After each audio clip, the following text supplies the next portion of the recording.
ಧಾರವಾಡದಲ್ಲಿರುವ ನುಗ್ಗೆಕೇರಿ ಆಂಜನೇಯ ದೇವಸ್ಥಾನದಲ್ಲಿ ವ್ಯಾಪಾರ ಮಾಡುತ್ತಿದ್ದ ಮುಸ್ಲಿಂ ವ್ಯಾಪಾರಿಗಳ 4 ಅಂಗಡಿಗಳ ಮೇಲೆ ಹಿಂದೂ ಸಂಘಟನೆಯ ಕಾರ್ಯಕರ್ತರು ದಾಳಿ ನಡೆಸಿ ಕಲ್ಲಂಗಡಿ ಹಣ್ಣು ತೆಂಗಿನಕಾಯಿಗಳನ್ನು ರಸ್ತೆಯಲ್ಲೇ ಒಡೆದು ಹಾಕಿ ದಾಂಧಲೆಯನ್ನ ನಡೆಸುತ್ತಾರೆ.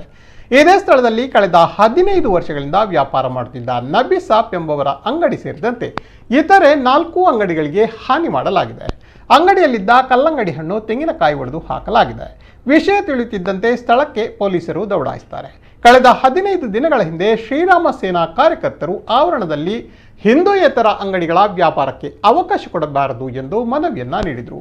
ಮನವಿ ಸ್ವೀಕರಿಸಿದ್ದ ದೇವಸ್ಥಾನದ ಆಡಳಿತ ಮಂಡಳಿ ಚರ್ಚಿಸಿ ತೀರ್ಮಾನಕ್ಕೆ ಬರುವುದಾಗಿ ಭರವಸೆ ನೀಡಿತು.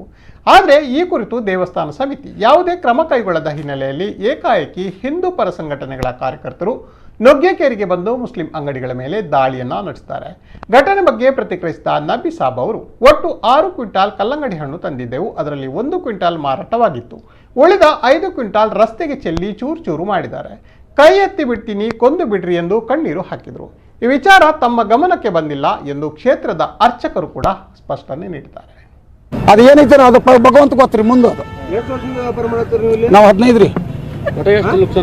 ಈಗ 6 ಕ್ವಿಂಟಲ್ನಾಗ 1 ಕ್ವಿಂಟಲ್ ಮಾರಿ ಸರ್ 5 ಕ್ವಿಂಟಲ್ ಲಕ್ಷ ನಮ್ದು ಪೂರ ಹೊಡೆದು 1700 ರೂಪಾಯಿ ಕ್ವಿಂಟಲ್. ಅದಕ್ಕೆ ಕಮಿಟಿಯರಿಗೂ ನಾವು ತಿಳಿಸಿಲ್ಲ. ಇನ್ನು ಮೇಲೆ ಹೋಗಿ ತಿಳಿಸ್ಬೇಕಂತ ನಾವು ಮಾಡೇವ್ರಿ.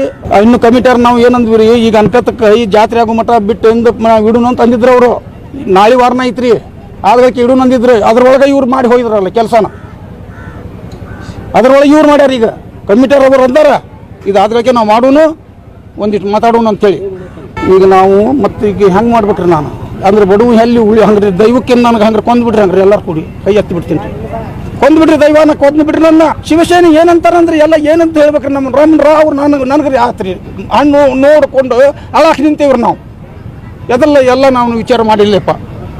ನಮ್ಮ ಕಣ್ಣೀರು ನಮಗೆ ರಗಡಾತು. ಯಾಕಂದ್ರೆ ನನ್ನ ತಿನ್ನೋ ಔಷಧ ಹೋತಂದ್ರಾಗ ನನ್ನದು ಮಾತಾಡಿದ್ರೆ ಏನು ಉಪಯೋಗ. ನಾನು ಈ ನುಗ್ಗಿಕೇರಿ ಹನುಮಂತ ದೇವರ ಗುಡಿ ಪರ್ಯಾಯಸ್ಥರು ಇವತ್ತು ಶನಿವಾರ ಇರೋದ್ರಿಂದ ತುಂಬ ರಶ್ ಆಗುತ್ತೆ, ತುಂಬ ಜನ ಬರ್ತಾರೆ. ಅವ್ರ ಗಡಿಬಿಡಿಯಲ್ಲಿ ನನಗೆ ಹೊರಗಡೆ ಏನು ನಡೆದಿದೆ ಲಕ್ಷ್ಯ ಕೊಡೋಕ್ಕಾಗಲಿಲ್ಲ. ಹೇಳಿ, ನಾಳೆ ಎಲ್ಲ ನಮ್ಮ ಪರ್ಯಾಯಸ್ಥರು ಬರ್ತಾ ಇದ್ದಾರೆ. ಅವ್ರ ಜೊತೆ ಮೀಟಿಂಗ್ ಮಾಡಿ ಏನಾಗಿದೆ ಎಂತ ಅಂತ ತಿಳ್ಕೊಂಡು ನಾನು ರಿಪ್ಲೈ ಕೊಡ್ತೇನೆ. ಇಲ್ಲ, ನಮಗೆ ಮನವಿಯನ್ನು ಕೊಟ್ಟಿಲ್ಲ. ಮನವಿಯಲ್ಲಿ ಹೋದ ತಿಂಗಳು ಒಂದು ಕೊಟ್ಟಿದ್ದರು. ನಾನು ಇವಾಗ ಇನ್ನೂ 1 ತಿಂಗಳಾಗಿಲ್ಲ ನಾನು ಚಾರ್ಜ್ ತೊಗೊಂಡು. ಅದಕ್ಕೆ ಆ ಮನವಿ ಬಗ್ಗೆ ಆಗಲಿ ಇವತ್ತಿನ ಗಲಾಟೆ ಬಗ್ಗೆ ಆಗಲಿ ನಾವೆಲ್ಲ ದೇಸಾಯರು ಕಮಿಟಿ ಮೀಟಿಂಗ್ ಕರೆದು ಏನು ಔಟ್ಕಮ್ ಬರುತ್ತೆ ಅದನ್ನು ರಿಪ್ಲೈ ಕೊಡ್ತೇನೆ. ನಾನು ಅನುಮತಿ ಕೊಡೋದು ನಾವೇ, ಬಟ್ ಅವರಿಂದ ನಾವೇನು ಬಾಡಿಗೆ ತೊಗೊಳ್ಳೋದಿಲ್ಲ, ಏನಿಲ್ಲ. ಸುಮ್ಮನೆ ಬಡವರಿಗೆ ಅಂಗಡಿ ನಡೆಸೋದಕ್ಕೆ ಕೊಟ್ಟಿದ್ದೇವೆ. ಅದರಲ್ಲಿರೋ 99% ಜನ ಹಿಂದೂಗಳು. ಈಗ ನಾವು ನಿಮಗೇನಾದರೂ ಒಂದು ಹೆಲ್ಪ್ ಮಾಡಬೇಕು ಅಂದರೆ ನಿಮ್ದು ಹಿಸ್ಟ್ರಿ ಎಲ್ಲ ತಗೊಳ್ಬೇಕಂತಿಲ್ಲ. ಎಲ್ಲರಿಗೂ ಹೊಟ್ಟೆಪಾಡು ಇರುತ್ತೆ. ಅವ್ರ ಹೊಟ್ಟೆಪಾಡಿಗೆ ನಾವು ಸಹಾಯ ಮಾಡ್ತಾ ಇದ್ದೇವೆ.